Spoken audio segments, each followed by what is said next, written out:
Shalom saudara yang dikasih dalam Tuhan. Kembali lagi saya menyapa setiap umat Tuhan dalam program Bible and Coffee. Saya rindu melalui program ini setiap kita umat Tuhan terus hidup mengandalkan Tuhan. Karena ketika kita merenungkan firman Tuhan maka timbul iman. Dan iman itulah yang memampukan kita untuk tetap berdiri tegak menghadapi badai. Saya mengerti setiap kita punya pergumulan masalah yang mungkin sampai hari ini belum terselesaikan. But it's okay, kita tahu kok Tuhan memberikan kita kekuatan sampai hari ini. Itu terbukti kita boleh ada sampai dengan saat ini. Karena itu saudara dikasih dalam Tuhan, penting sekali untuk kita tetap terus memegang kebenaran firman Tuhan. Karena ketika kita terus belajar untuk memegang kebenaran firman Tuhan, maka fokus hidup kita tidak lagi kepada masalah, tidak lagi kepada badai hidup, tapi fokus hidup kita kepada apa yang menjadi janji Tuhan dalam kehidupan kita. Sehingga tergenapi firman Tuhan bahwa langit dan bumi akan berlalu tetapi firman Tuhan tinggal tetap. Ini membuktikan bahwa hidup kita tidak bergantung dengan apa yang kita lihat, tapi hidup kita bergantung dengan apa yang Tuhan firmankan dalam kehidupan kita. Hari ini kita akan kembali merenungkan firman Tuhan. Saudara yang dikasih dalam Tuhan, kita kembali berdoa dan kita datang kepada Tuhan. Bapa, terima kasih buat hari ini. Kami bersyukur buat kasih setia Tuhan, buat anugerah Tuhan, buat keberkatan Tuhan dalam kehidupan kami. Kami bersyukur kalau hari-hari ini kami masih boleh diberikan kekuatan, kesanggupan, kemampuan untuk kami tetap boleh terus menghadapi badai yang datang silih berganti dalam kehidupan kami. Kami sadar bukan karena kuat dan gagah kami, tapi karena anugerah dan pertolongan Tuhan. Itu sebabnya kami perlu firman-Mu, kami perlu dididik, kami perlu diarahkan, kami perlu dibekali. Roh Kudus sampaikan sesuatu bagi masing-masing kami, urapi kami dengan roh hikmat dan wahyu. Di dalam nama Tuhan Yesus Kristus kami berdoa. Haleluya. Amin. Puji Tuhan. Nah, saudara yang dikasih dalam Tuhan, di dalam Kejadian pasal 17 ayat yang ke-15 sampai dengan ayat yang ke-17, ada satu hal yang saya mau bagikan buat setiap kita. Mari kita renungkan dulu firman Tuhan ini. Kejadian 17 ayat 15 sampai dengan 17. Selanjutnya Allah berfirman kepada Abraham tentang istrimu Sarai, janganlah engkau menyebut dia lagi Sarai, tetapi Sarah, itulah namanya. Aku akan memberkatinya, dan daripadanya, dari Sarai juga aku akan memberikan kepadamu seorang anak laki-laki.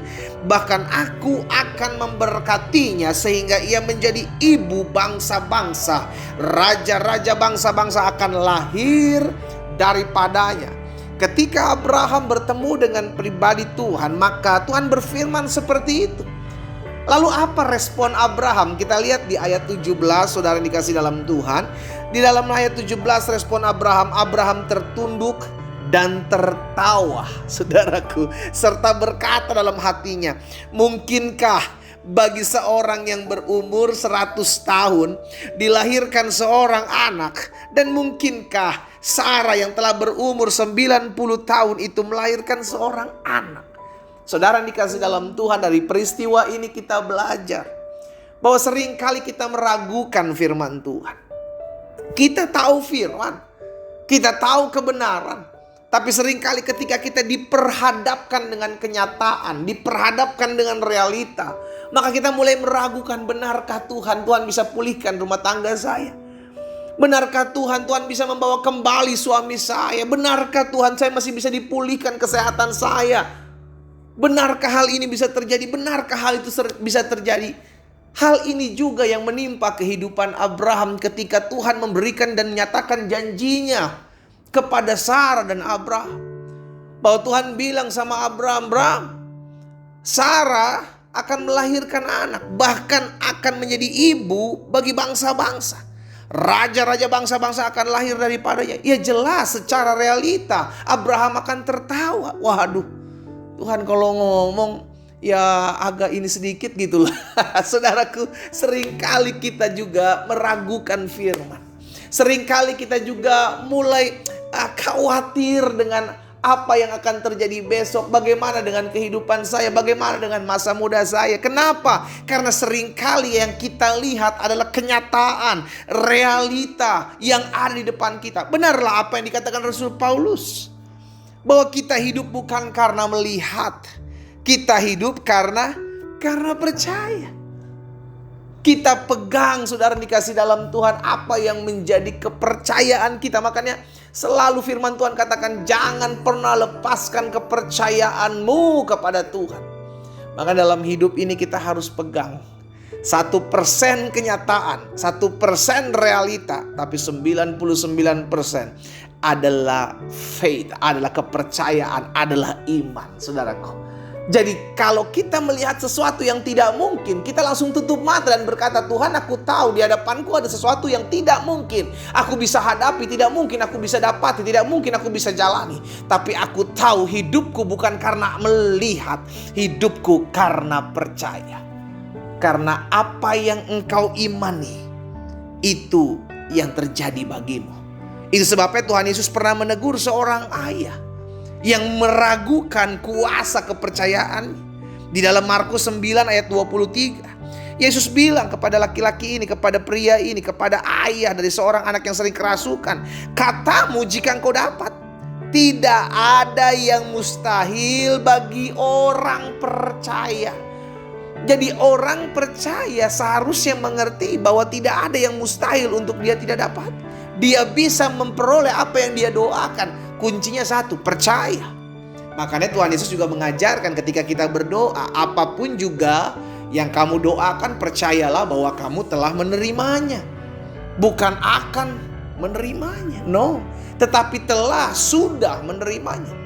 Maka hal itu akan diberikannya kepadamu. Saudara dikasih dalam Tuhan, hari ini kita diingatkan, apa yang mulai meragukan imanmu? Kenyataan apa, realita apa yang hari-hari ini engkau sedang hadapi dan engkau mulai ragu, engkau mulai khawatir, engkau mulai cemas. Bisa gak sih sebenarnya? Mungkin gak sih?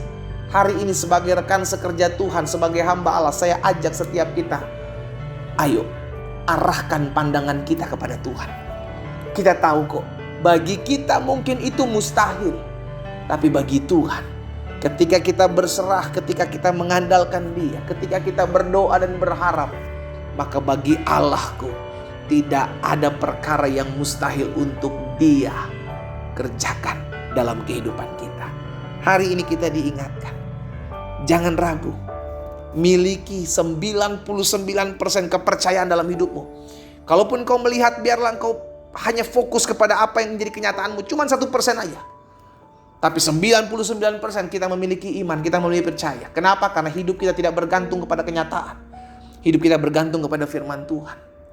Karena itu Alkitab jelas katakan, langit dan bumi akan berlalu, tapi firman Tuhan akan tinggal tetap. Apa yang keluar dari mulut Allah tidak akan pernah kembali kepada Allah dengan sia-sia, melainkan akan mengerjakan yang Dia perintahkan dan berhasil dalam apa yang Dia suruhkan. Kita pegang hari ini apa yang menjadi iman kepercayaan kita kepada Kristus. Jangan pernah lepaskan kepercayaanmu, karena besar upah yang menantinya. Kita berdoa, kita datang kepada Tuhan. Bapa, ampuni kami kalau hari-hari ini kami mulai meragukan. Ampuni kami kalau kami mulai meragukan apa yang menjadi kebenaran firman-Mu. Ampuni kami ya Tuhan. Tapi hari ini kami diingatkan kebenaran firman Tuhan. Abraham pernah mengalami hal tersebut. Tapi hari ini kami juga diajarkan dan diingatkan, biarlah fokus hidup kami hanya kepada janji Tuhan, bukan kepada kenyataan yang terjadi dan di hadapan kami. Karena hidup kami bukan karena lihat, hidup kami karena percaya. Dan kepada kepercayaan kami tahu kami tidak boleh goyah. Kami tahu kepercayaan kami kepada Kristus tidak akan pernah mengecewakan. Hamba berdoa buat setiap umat Tuhan dimanapun mereka berada. Mereka yang hari-hari sedang mendua hati, mereka yang hari-hari sedang mengalami kesulitan dan iman mereka hampir-hampir gugur. Hamba berdoa dalam nama Yesus, biarlah Tuhan sendiri yang berperkara dalam hidup mereka, sehingga Roh Kudus mengingatkan kami akan segala sesuatu yang kami dapati sesuai dengan janji Tuhan. Kami bertumbuh-tumbuh dalam pengharapan kami kepada Tuhan. Hamba berdoa buat yang sakit hari ini, Tuhan biarlah kuasa bilur-bilur Yesus menyembuhkan mereka, sehingga kami yang sakit sudah dijamah dan disembuhkan Tuhan. Bahkan kami yang mengalami pergumulan berbeban berat, Tuhan berikan kelegaan, kekuatan, pengharapan. Sehingga kami boleh melihat apa yang kami imani dinyatakan dalam hidup kami. Di dalam nama Tuhan Yesus Kristus kami berdoa. Haleluya. Amin.